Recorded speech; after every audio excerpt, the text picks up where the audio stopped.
Well, greetings, my friends. My name is Howard Reude.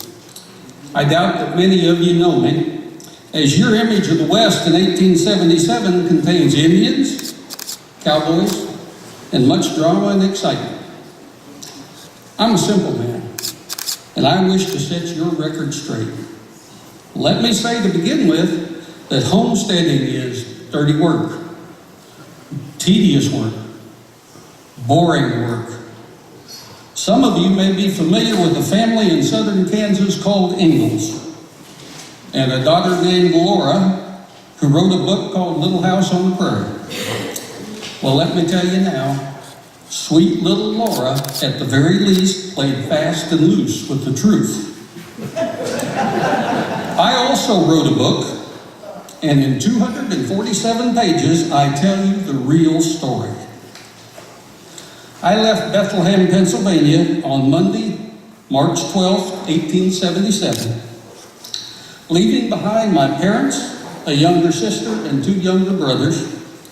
I headed west, destined for the Kill Creek area south of Osborne, Kansas. My friend Levin and I paid $23.05 for our tickets. In case you're wondering, I am fascinated by the cost of things and will tell you quite often what things cost. We arrived in Kansas City and headed straight for the Kansas Pacific train, only to be stopped and told, immigrants, lay over until 6 this evening. And so we had an opportunity to look around. Did you know that Kansas City is not in Kansas? It's a half mile to the river to the border. We were warned by an acquaintance we encountered that we should be careful how we spend our money in Kansas City. If you pay with a good U.S. bill, you get something in return called Kansas City money, worth only about 80 cents on the dollar. Once you get it, nobody wants to be paid with it. Imagine.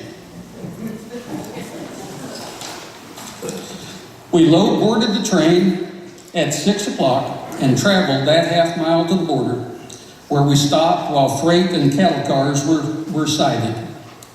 We had traveled from Bethlehem, Pennsylvania to Buffalo, New York in first class, and in second class from Buffalo to Kansas City. This train could best be described as a cattle train. At least, at best, we were traveling 10 miles an hour. 12 hours later, we arrived in Manhattan, Kansas, a distance of 118 miles. Many got off the train here. One man from Pennsylvania who said he'd had enough of this godforsaken country caught a train back to Kansas City, headed east. Our scenic journey continued until we finally arrived in Russell, 96 hours after leaving home. Our wagon from Russell made 35 miles the first day, stopping at a home of a man named Wilder. The home was really a square room with a huge fireplace at one end and a bed in each corner. We sat in front of the fire that evening, listening to Mr. Wilder tell about his life among the Indians. I added up the dates in his stories and concluded Mr. Wilder must be well over 100 years old and didn't look a day over 60. Also, there were vast differences between his memories and the memories of Mrs. Wilder. Toward the end of the evening, a voice said, "Gentlemen, look at the fire." Well, we stared at that fire until our eyes hurt, and eventually a voice said, "You're free to move." And at that point, the women had gone to bed.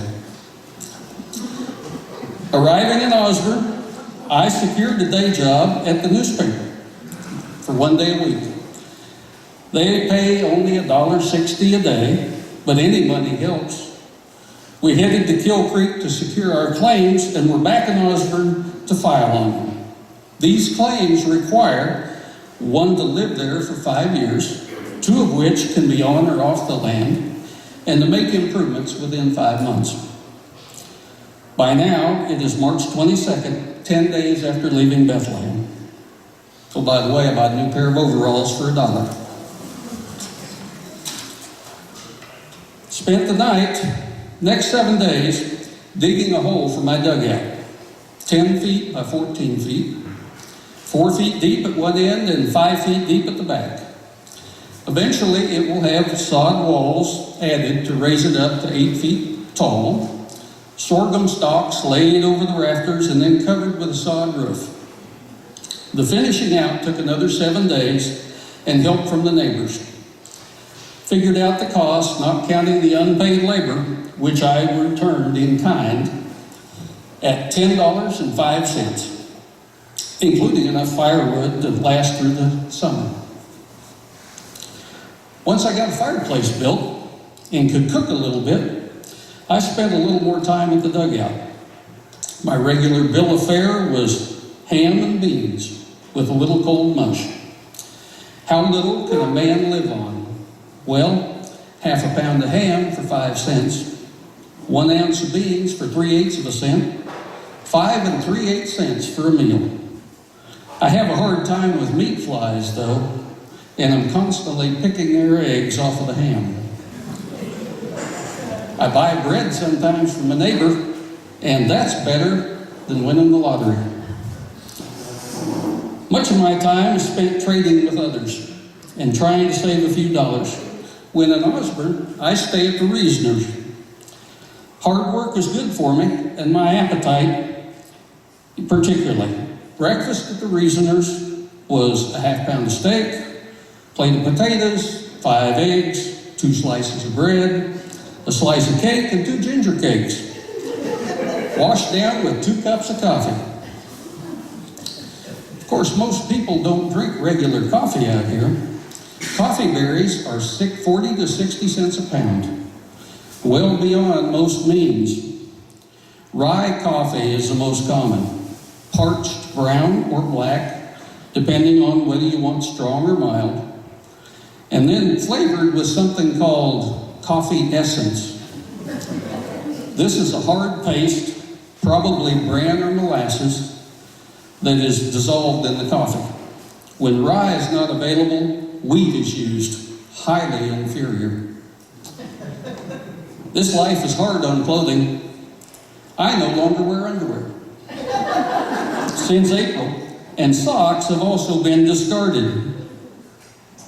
I'm not going to verify the other one, by the way. And my shoes have no toes in them, so my feet are well ventilated.